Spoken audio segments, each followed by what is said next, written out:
Nini nga simana, atong gituki kanunay sa matagabi kung unsa ang mga kasinatian sa mga katawhan sa Israel, sa iyang mga patriarka, ug sa tanan nga atong makuha nga mga leksyon, kabahin sa walay kinutubang pagigugma sa Ginoo kanatong tanan. Ang Bible na ganayon, "This is the day the Lord has made.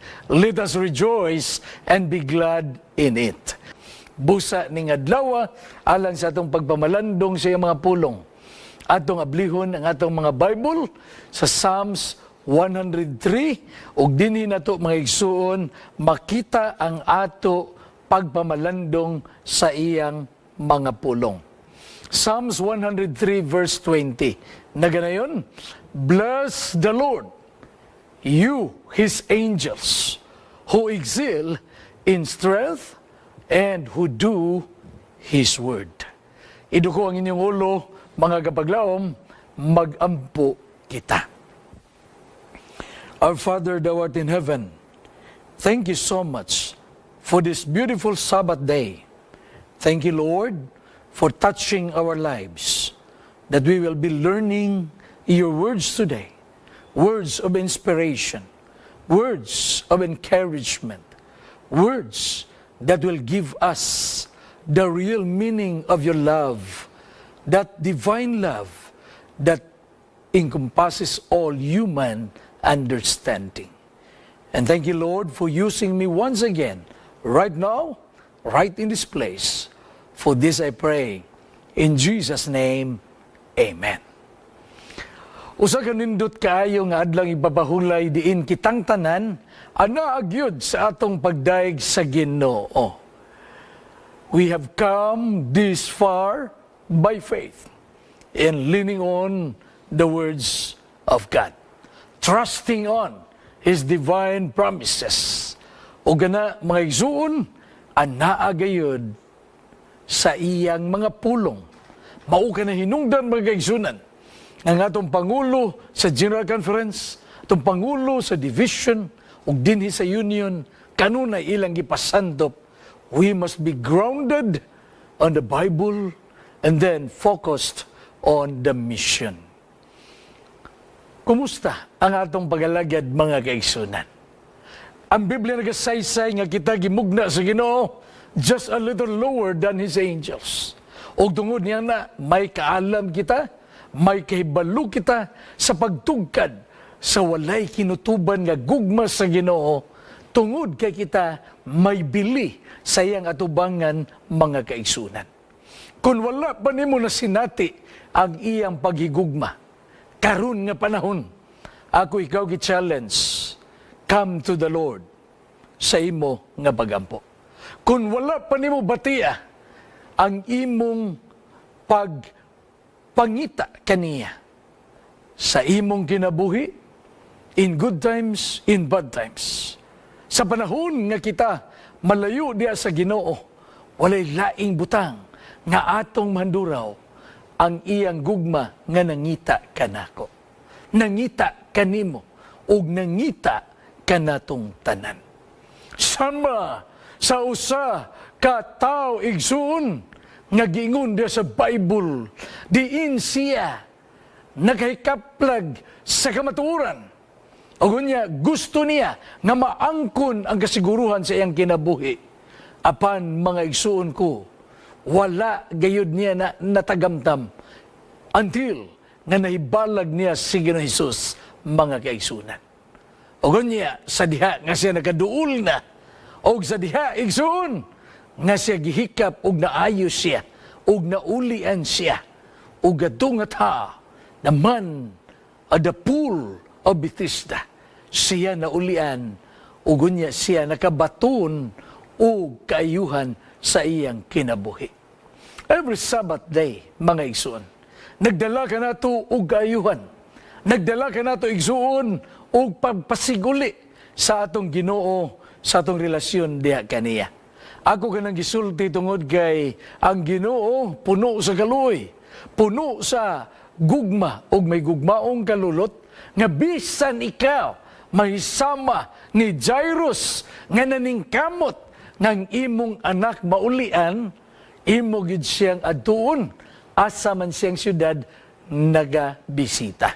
Ug sama usab sa babayi nga may balatian 12 years ngang iyang dugo wagyoy paghunong ug unya siya gisalikway sa iyang pamilya ug nianang higayuna while nakahikap siya sa sidsid sa sinina ni Ginoong Hesus, naulian siya totally tungod kay nabati niya ang gahum o ang gugma sa Ginoo.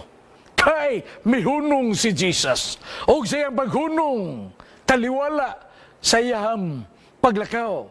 Diin moabot siya dito sa panimalay ni Jairus. Apan nilingi siya sa makadyot sa iyang paghunong. Iyang giingnan ang iyang tinunan. May gahum gikan kaniya nga migawas. Kinsa man ang naghikap kanako. Og didto nasabdan ni Pedro o nasabdan siyang ubang mga tinunan nga ang Ginoo di ay may paghigugma bisan niya dong mga tao na ningkamot sa pagkabot kaniya pinaagi sa paghikap diha sa pagtuo. And we surely believe nga kana nga kaagi sa mao nga unknown nga babay nga bisan wala gi-mention ang iyang pangalan apan siya gihigugma sa kahitasan mga kaigsunan. Karon nga adlaw nga igpapahulay. Kung kita usab buot nga magkahikap sa sidsid sa Ginoo, atong himon ang pagtuboy sa iyang balaan nga kasulatan. Sa matagigayon nga kita magabasa sa mga nindot nga mga sugilanon sa balaang kasulatan, mahinumdum ta nga sama dita sa mong babayi nga naginahanglan og gayuhan. Mahinumdum ta og makaila nga sama dita ni Jairus nga buutan nga atong pamilya, walay kadautan nga atong matagamtam. Ug sama maigsuon sa usa ka taong paralitiko didto sa maunga pool sa Bethesda. Naulian siya sa iyang kahimtang kay si Jesus iyang na-encounter mga kaigsunan. Nining adlaw nga Sabado, atong hunahunaon pag-ayo unsa ka nindot ang atong magkinabuhi kung kita anaa sa pagalagad sa Ginoo. Apan unsa kaha ang mahitabo kanato kung kita dili mo ila sa walay kinutubang balaod sa Ginoo. Sige nang white nagasulti ngang balaod sa Ginoo mao ang transcript sa kinaiya sa Dios. O kita nga mga tao nga gibuhat niya a little lower than the angels in heaven. Dili makamao sa pag-ila unsa ang maayo gikan sa sayop. Dili magahimo sa pag-ila sa tinuod gikan sa bakak. O gana maigsoon, naghatod og dakong peligro kay ang kalibutan maigsoon nga karong panahon na nakakita sa mga krimen, nakasudong sa mga violence, o bisan asa nga dapit niini nga kalibutan ang tao ang naagyud sa dakong katalagman mga kaigsunan. Tingali kung doon na may mga pagmarcha, pagprotesta sa Iran, tingali doon na may mga krimen nga nahitabo sa Nigeria, diin ginapamatay ang nag-alagad sa Ginoo. O tingali din his Pilipinas, adunay kaguliyang sa politika. Aban nigsuon ang focus sa atong kinabuhi wala diha sa mga panghitabo, kaya ang focus sa atong kinabuhi anaa sa misyon nga gisulti sa Ginoo. Ug walay misyon igsoon, walay mensahe, ug ang mensahe nga atong nadungog, ang mensahe kabahin sa iyang mahimo alang sa kaluwasan sa tao ug ang iyang mapadayag nga grasya alang sa pagpangita sa nangawala. Amen, mga kapaglaom. So, unsa man ang nagpaluyo ni ining pagsupak sa balaod sa Ginoo? Unsa nagpaluyo sa mga kaguliyang nga hitabo sa tuang kapanahunan? Mao kana ang atong sutaon ni ining adlaw mga kaigsunan. Matud pa sa usa ka writer We live in a selfie generation. Pagdaghan sa mga batanon, bisan kita mga hamtong, kita usab mo appeal ni anang pag-selfie. Kung imong kuhaon, ang root word ni ana, ang daw selfish ragid. Kaya nga nung di naman siya, magdawag og lang ta sa pag-picture kaniya. Aban mahimo raman niya sa iyang kaugalingon.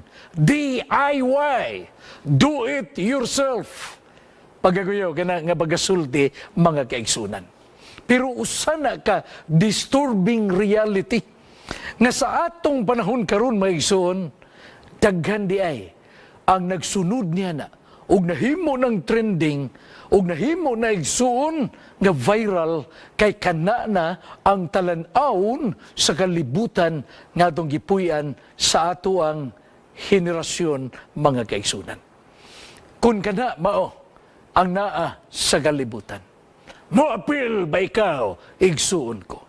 Kung kana nagpaila nga ang imong kaugalingon labaw sa uban, ang imong pagigugma sa imong kaugalingon gipakasama nimo sa awit ni Whitney Houston, the greatest love of all, the greatest love of the world. Mao ang paghigugma kuno sa imong kaugalingon, sayop man na kung imong lantaon in the biblical perspective mga kapaglaom. Nganong mingon kog sayop, tungod kay ang pinakadako nga pagigugma, dili alang sa kugalingon nga tawhanon, apan alang sa pagigugma sa Dios nga diha kaniya, ikaw nabuhi, ikaw nagalagad, ikaw nagaserbisyo, ug ikaw nagasunod sa mensahe, ug nagdala sa iyang mga pulong, kay diha kaniya lamang ang matuod nga paghigugma. Aban unsa man ang gikinahanglan sa kalibutan karon. The greatest want of the world, matud pa ni Ginang White, is the want of men.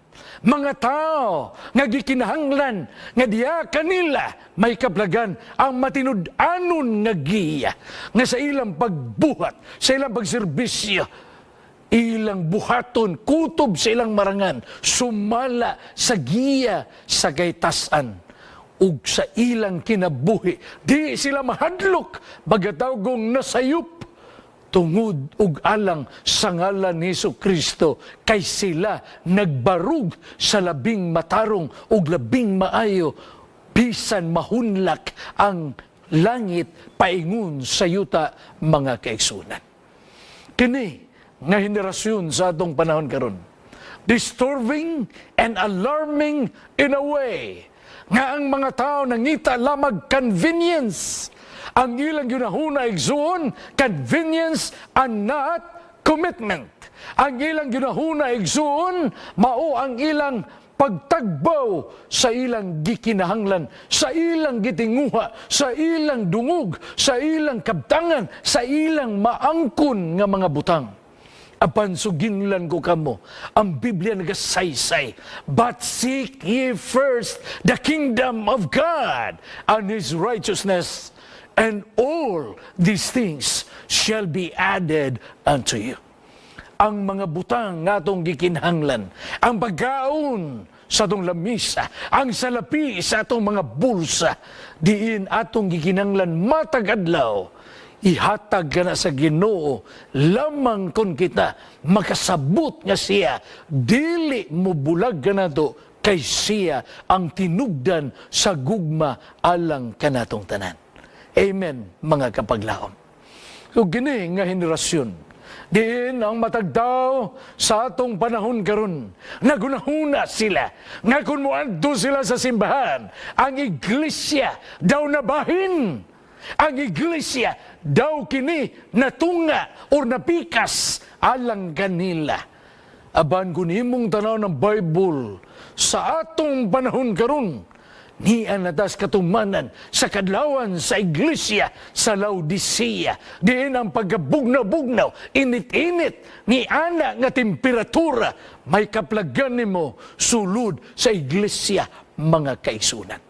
Apan kabaglaom, ang mensahe sa Ginoo dili di siya mubiya kanato bisan kita anaa sa pagunahuna nga ang Dios ang atong gisimba ug dili ang atong kaugalingon. Some will go to church not to worship but to be worshipped. Nga nagunahuna sila, nga sa ilang pag-adto simbahan, daygon ang suit nga ilang gisulob, daygon ang sapatos nga ilang nasulob, daygon ang bag-o nilang panagway, ang ilang alut, ang ila nga panagway nga nausab buhok nga nariban, kanang tanan nga mga unsa igsuon naalang sa gawas dayag nga manifestation daw kana ang ilang yunahuna mga kaigsunan. Apan inwardly, ang Ginoo di ay nagalantaw sa matag usa kanato.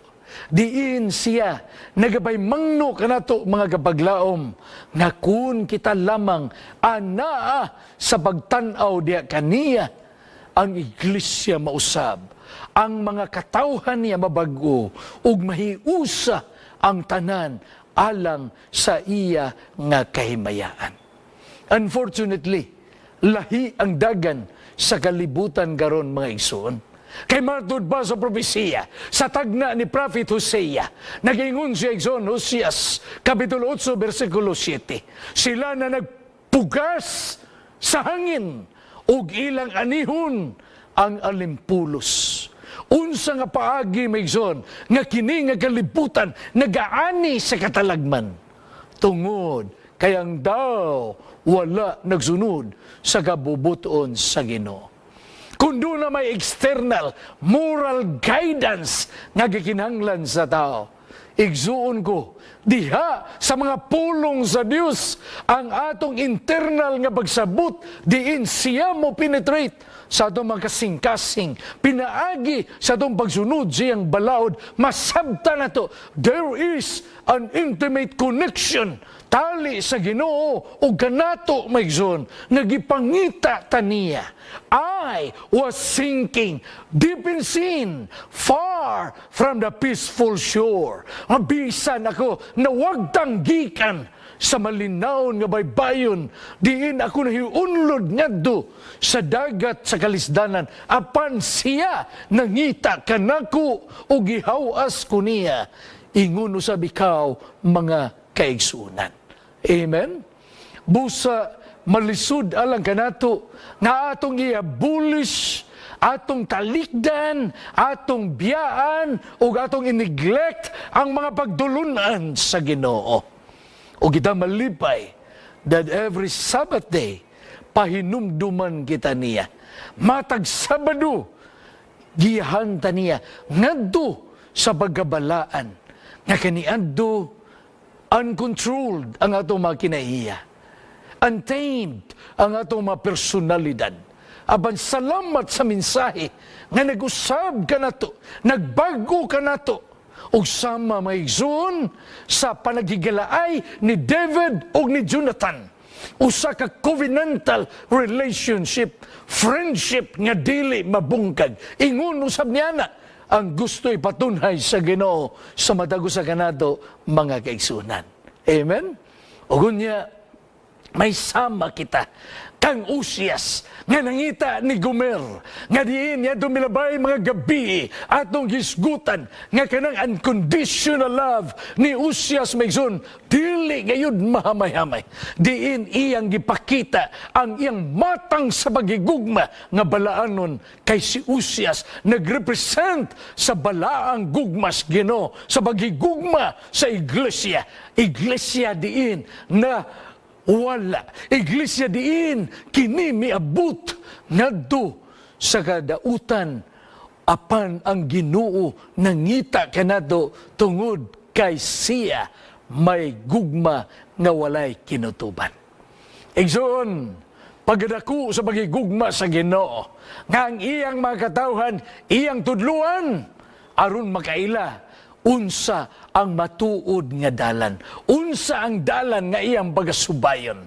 Ug unya sa Proverbio 16:25 nagingon, adunay usa ka dalan nga daw matarong kini alang sa usa ka tawo, apan sa uwahi niini mao ang maghatud kaniya sa dalan sa kamatayon.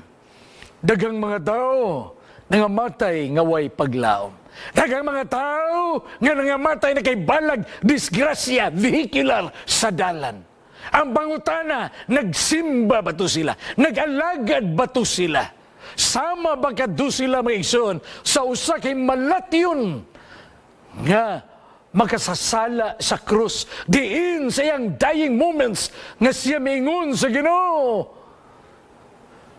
remember me when you will be in your kingdom. Pagganindot may no, sa recognition sa mong dying thief at the cross. Nga sa iya diay, nga pagila, nga kining niyas to nga, walay lain gayud nga magaluwas. Kay ang pikas nagbugal-bugal, o siyang niyadres pikas. Nagingon siya magtutudlo, hinumdumi ako, kung atuan ikaw sa imong paraiso.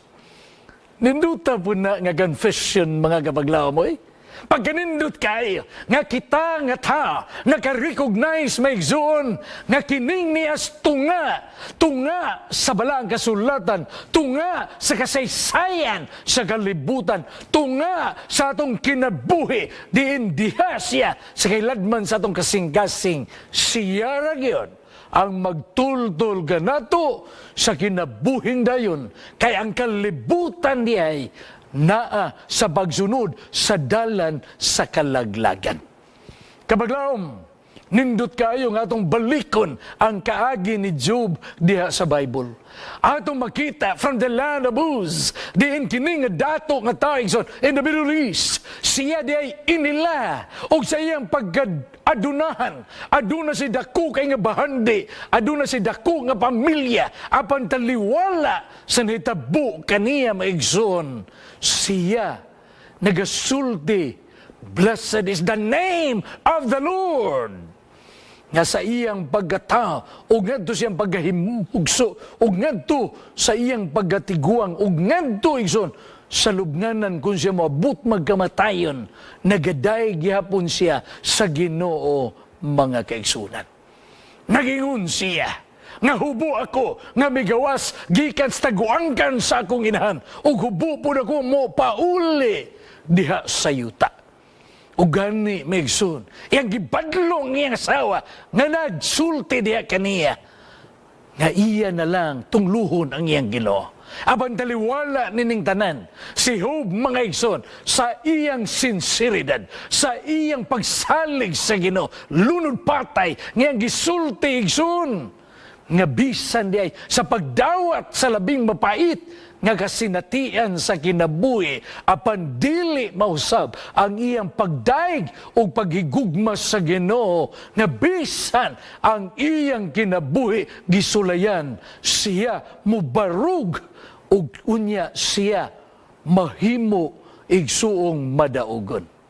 What makes our faith pure gold? Trials, mga kaigsunan. Trial sama sa nagian ni Job. O tungod niini mga kapaglaom, si San Pablo nagasulti, siya masinulat ngadto kang Timoteo. Kay ang takna nagsingabot na, nga kini nga panahon, mga pagtulunan madungog sa mga tao, mga pagtulunan nga nasulat diha subay sa ilang mga kaugdahan.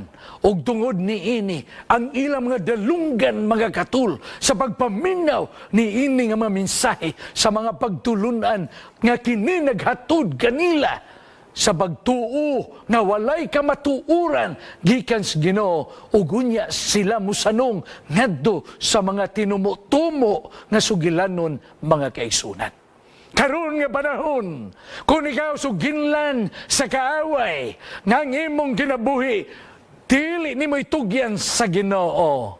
Igsuon ko, asa man ka mangutana, sa Biblia or sa social media.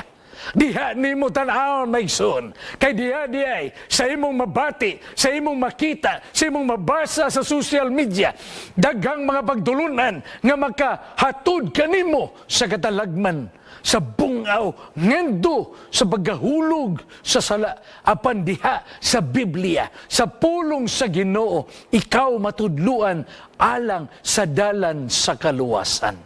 Amen, mga igsoon. Ugunya kita nasayad, nga bisan diha sa mga dalan sa mga syudad. Kung wala gani traffic rules, kung wala gani igsoon, sunda sa mga drivers, mahitabo maigsoon, sila magpunsisok, mahimong congested ang dalan, kung may intersection man, mag-abot sila sa tunga, kay wala nila sunda ang balaod sa Ginoo. Kini nga talanawon igsoon, or kini nga sambinga igsoon, or kini nga ilustrasyon igsoon, nagsulti lamang nga kung ang kalibutan wala nagsunod sa balaod sa Ginoo, wala kita'y mahimo alang sa pag-ayo sa atong relasyon balik sa Ginoo, kay wala kita nagahuna-huna nga ang iyang balaod transcript hulad sa iyang kinaiya, o ang Dios mismo ang naghatag nato ni ana aron ang tao dili mudangat sa katalagman, mga kaigsuonan. Og tungod kay ang atong Dios sa iyang pagkamahigugmaon naghatag sig matuod nga kagawasan, freedom alang sa tao. Ang tao magpili asa siya moagi, asa siya muliot, asa siya musunod, apan kung iyang hunaunahon, kung musubay lang siya sa kabubuton sa Ginoo, ug magabaton sa plano sa Ginoo sa kaluwasan, walay malisod alang kaniya, mga kaigsunan. Then, kung atong hinumduman, ang gisaysay sa Ginoo ngadto kang Moses. Exodus chapter 20 verse 2, nagkanayon ang pulong sa balang kasulatan, I am the Lord, your God. Ako mao ang Ginoo nga imong Dios. Nagdala ka ninyo pagawas gikan sa yuta sa Ehipto, gikan sa balay sa pagkaulipon. Ang Ginoo nagpaila siya, nga siya mao ang Dios nga naghatag sa tanaman sa Eden. Nagpaila siya kang Adam of Eve that on the Sabbath day God rested, God sanctified that day aron nga si Adam ug si Eve mahimo mabalaan, mapanalanginan ug makapahulay gikan sa ilang mga buluhaton. The same loving God of heaven nga diin nagatanaw sa iyang mga katawhan nga nanggula na gikan sa Egypt, diin nagahimo sila sa pagtabok sa dagat nga mapula, diin giiway sa Ginoo o nahimong dry highway ang maong Red Sea, kay diha nianang bahina ang Ginoo nagpakita kanila sa iyang balaang presensya. Ugunya sila nakaila nga ang Ginoo nga nagdawag ni Moses mao ang Ginoo nga nagdawag usab aron nga sila makauli sa yuta nga gisaad, mga kaigsunan. Sa atong panahon karon, sama kita sa mga panun sa Israel hanon. Kita na balo, mga igsoon, unsa kadako ang laraw sa Ginoo nga kita makabut sa yutang gisaad sa langit nung puloy-anan. No longer the promised land of Canaan nga na sa Middle East. Aban ka na nga promised land in heaven, mga igsoon. New heavens and a new earth. Diin ni Ana Maigsoon, siya nagtagad ka na to. Siya nagtagad nagpulianan alang ka na to. Balikan taniya kaysa iyang ikaduhang pagbalik igsoon. Diha na to matagamdam ang katumanan sa tanan nga atong gitunan, mga kaigsuunan. Ug tungod kay Ginoo matinudanon.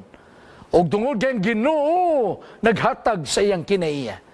Nagpasundayag sa iyang dakong gugma. Kay siya ang Ginoo ug wa nay lain.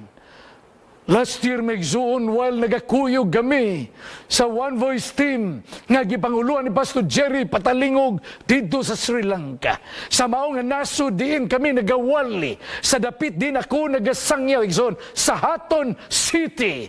Usa ka bukid nga lugar din dito igsoon ako na sign sa pagwali sa usa ka semana.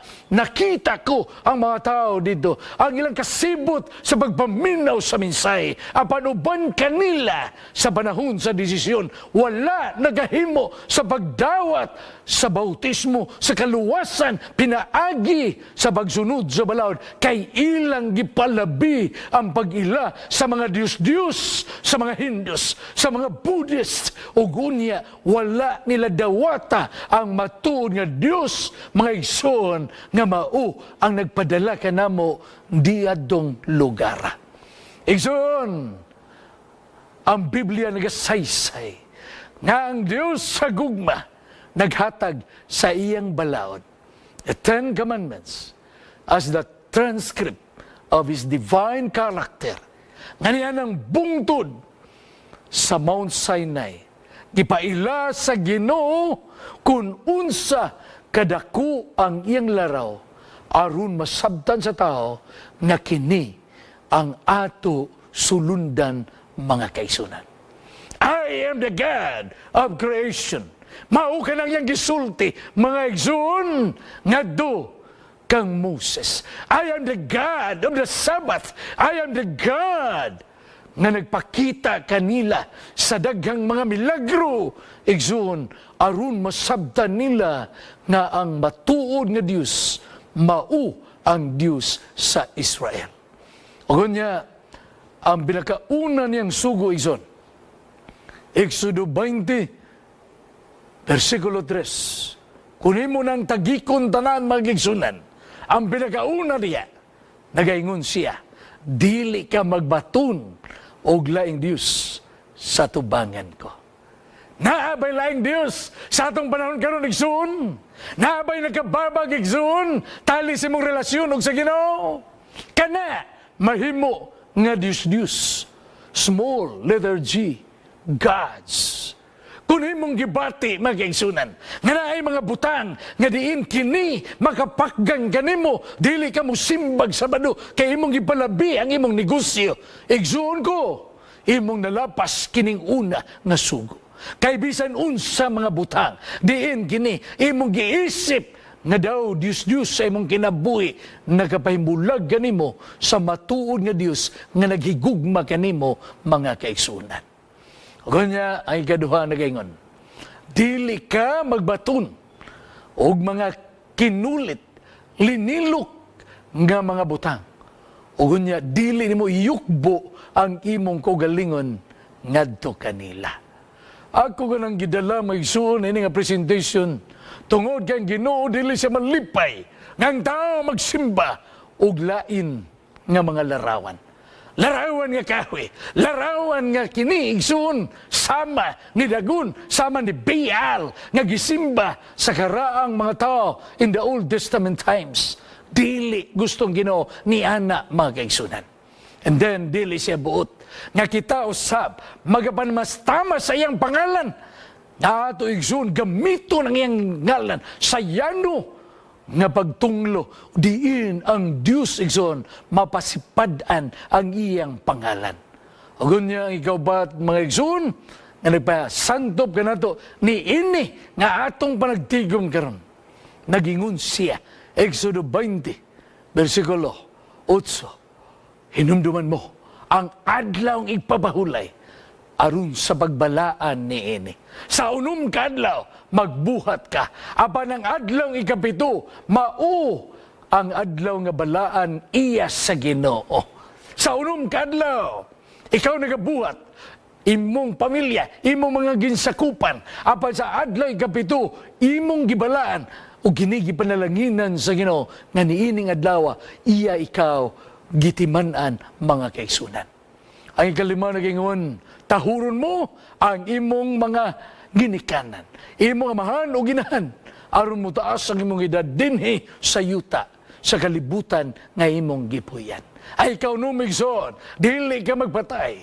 Ikapito, dili ka magpanapaw. Ikawalo, dili ka magpangawat. Ikasiyam, dili ka magsaksig bakak sa imo'y sigataw, sa imo'y silingan. Aron madaot ang ilang dungog, dili na nimubuhaton, igsoon ko.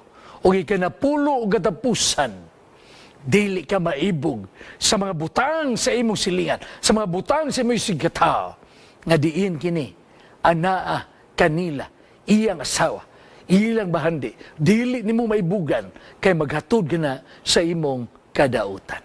Ninimpulo mga kapaglaom, alang kanato tingali bugat sa pagsunod niini. Tingali makaingon ta maigsoon, malisud kini. Mao ka na hinungdan ng mga tao sa kalibutan, dili sila mupili sa Ginoo. Kailang una, lisud kaayo ang 10 Commandments. But let me tell you today, sayon di ay kaayo ang pagsunod sa iyang kasuguan. Sayon di ay kaayo ang pagsunod sa iyang kalagdaan. Kung ikaw nahigugma kaniya, kay siya nagkanayon, if you love me, keep my commandments. Amen mga ison. O gunya kita nasayad nga human si Moses nagadawat dito sa bundod sa Sinai. Human siya nagadawat sa duha ka papan sa bato nga gisulatan sa tudlo sa Ginoo. O unya kita nasayad nga kanang kamot sa Ginoo nga nagsulat diha sa 10 Commandments. Mausab ang kamot sa Ginoo nga nagsira sa mao nga arka ni Noe. Ug mausab ang kamot sa Ginoo nga nagsuwat sa bungbong sa palasyo sa hari sa Babylonia. The writings on the wall. Sa atong panahon karon Igsoon, ang mao nga sinulat atong masabdan ni anata sa ulahing mga adlaw nga ang Ginoo sa sinugdanan sa paglalang sa kalibutan, ang Ginoo sa panahon ni Abraham, panahon ni Noe, sa panahon ni Moses, mao ang Ginoo nga nagtawag kanato gikan sa kangit-ngit sa kalibutan ngadto sa kahayag sa kamatuuran mga kaigsunan. Og niini nga takna, ang hagit sa kalibutan nagpabilin diha sa matag usa kanato nga atong tuhuan nga sama sa gihatag sa Dios ngadto kang Moses ang duha ka tablitas sa pagpamatuod nga sinulat sa iya magkamot. Iyaw sab, gihatag ka nato. Iyang gisulat sa ato makasing-kasing, nga dili na nato malimtan magkaigsunan. Dili, may mong tiga ang atong kinabuhi, ang atong kinaya, masayon nga iyang i-transform. Kung kita na-inform diha sa mga pulong sa Ginoo, ug unya igsoon, we will not conform ourselves to the teachings of the world, but only to the teachings of Jesus Christ, mga kaigsunan. Gunya, ang akong paborito nga writer si Ginang White, nagasulti siya igsoon, from glory to glory. Nagikan sa himaya sa Ginoo, ngadto sa iyang himaya, ay ang baguhon ang matagtao. Kay gana nga himaya, nagasignify sa kinaiya sa Dios. Ug ang iyang kinaiya, iyang ihatag sa matag usa kanato. Aron nga kita magabatun sa character of Jesus Christ. Unsa nga matang sa kinaya? Unselfish mga kapaglaom. Unsa nga matang sa kinaya igsoon? Nagalahutay, nagapersevere. Unsa nga matang sa kinaya igsoon? Forgiving, makapasaylo, bisan ni adtong dili angay pasayloon. Og kini nga kinaiya, naa kang Hesukristo, og buot niya ihatag sa matag usa kanato, nga diin kita nagalantaw magaigsunan, nga ang iyang duha ka tablitas sa mao nga bato, nga iyang gikulit o gisuwatan sa iyang kaugalingong kamot. Ang pinakasentro diya, mao ang imong gugma, your love to God, and your love to your fellow men, nga diha nimo ma-express nga ang imong kinabuhi di ay gitawag kaniya ug unya imong masinati, you will experience God's unending love, mga kaigsunan. Busa nining adlaw igpapahulay, Mo'y atong buhi nga pagampo, nga dili kita malimot sa Ginoo, na ginahanglan ta kaniya. Ug samtang kita nagasaysay, nagasulti, nagakumpisal, nagasugid sa atong mga sala, hinumdumi, walay lain nga magalimpyo sa atong kinabuhi, maulamang ang bililhong dugo ni Kristo dito sa cross, o gana imong naangkon, imong nabatnan, kay matod pa ni San Pablo, kung wala diha ang balaod, wala po unta ang paglapas mga kaisunan. Apan kay naa may balaod, tungod kay Ginoo naghatag kanila pahinumdum, instruction pagpaila, nga dili mo kaon sa bungas kahoy sa taliwala, nga diin katugiin la knowledge of good and evil. Apan si Eve o si Adam nahug sa maong trap ni Satan, dito igsuon na ilhan nila nga sila nahug sa pagpakasala, kay nalapas nila ang gisulti sa Ginoo mga kaisunan. O sa atong panahon karon, kita na kaila, kita nagabasa, kita na nagdoon ang importante nga butang. Mahisama ta ni Abraham nga sa iyang pagpaminaw sa tingog sa Ginoo, nagasbantay sa adlay papahulay, nagabaton sa mga kalagdaan sa Ginoo. Ugunya si Abraham gitawag sa Ginoo gikan sa iyang nasod ngadto sa dapit diin siya papuyon sa Ginoo. Ug didto iyang nahibalag unsa katahom ang gugma sa Ginoo kaniya mga kaisunan. Iyang gisunod ang mga kalagdaan, iyang gibantayan ang mga sugo sa Dios, tungod kay ang Dios may pagigugma kang Abraham mga kaisunan. Gunya kita ni balo sa kaagi ni Joseph nga tungod sa iyang mga igsoon nga nagbudhi kaniya, nasina kaniya, nakadangat siya sa pulihanan ni Potifar. O gunya dito may igsoon tungod kay siyang bungan sa iyang pagkabatanon, sa iyang pagkagwapo. Igsoon na tintal ang asawa ni Potifar. Ugon niya nagunahuna ang asawa ni Potifar ngayang himuon ang pagsidus kan Joseph. Apan si Joseph sa iyang pagtuo, paghigugma sa Ginoo, wala ganya buhata ang salaod. Ugon niya siya may kalagiw. Ugon niya siya igsoon mibiya gikan sa mao nga timdasyon, kay iyang gipalabi ang Ginoo nga iyang gialagaran nga naigugma kaniya mga kaigsuonan. Ingon sab niya na kita sa tong kalibutan karon, we can stand against the test sa kaaway. We can bravely stand against the wiles of the devil kung ikaw may gugma sa Ginoo sama ni Joseph mga kaigsuonan. Og tungod niini, bisan siya niabot sa bilangguan, bisan siya dito igsuon gitrangkahan tungod sa krimen nga wa niya buhata sa butang-butang sa sawa ni Potifar. Apan ni anang lugar na sabta niya nga ang Ginoo taliwala sa mga panghitabo. Ang Dios nagpagahilom, apan ang Ginoo niya may laraw ngayang gibuhat alang sa pagsalbar sa pamilya ni Jacob sa panahon sa dakong hulaw sa Israel, nga mudangup sila ngadtos nasod sa Egypt. Ug unya si Joseph ang gipauna sa Ginoo aron nga ang iyang pamilya maluwas sa panahon sa dakong hulaw nga may tabo mga kaigsunan. Ug atong mainumduman, samtang siya sa diha nga siya gisidus sa sawa ni Potifar, nakaingon siya, how can I do this great wickedness and sin against my God? O kunya may igsuon, tungod kay siya nagatindog, siya nakabarog, siya igsuon na bilanggo, o human nga siya gigamit sa Ginoo sa pag-interpret sa mga damgo, mga igsoon nga nakita sa paraon. Dito ang paraon, nagatudlo kaniya. Ugunya ang disappointment ni Joseph. Ngagikan sa maong pagbaligya siya maigsoon. Gitambog sa buho sa katabay nga way tubig. Gibaligya sa mga Ismailites traders. Niabot sa puloyanang Putipar. Ug unya gipasanginlan sa salaod nga way gibuhat. Unya na bilanggo siya. Uguman sa mga bilanggo igsoon, niabot dito ang bread maker, ang wine sa igsoon.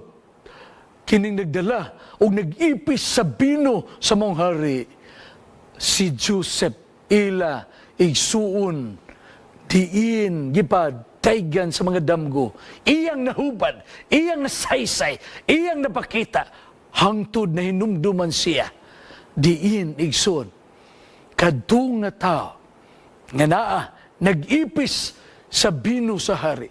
Nakabalik siya sa palasyo.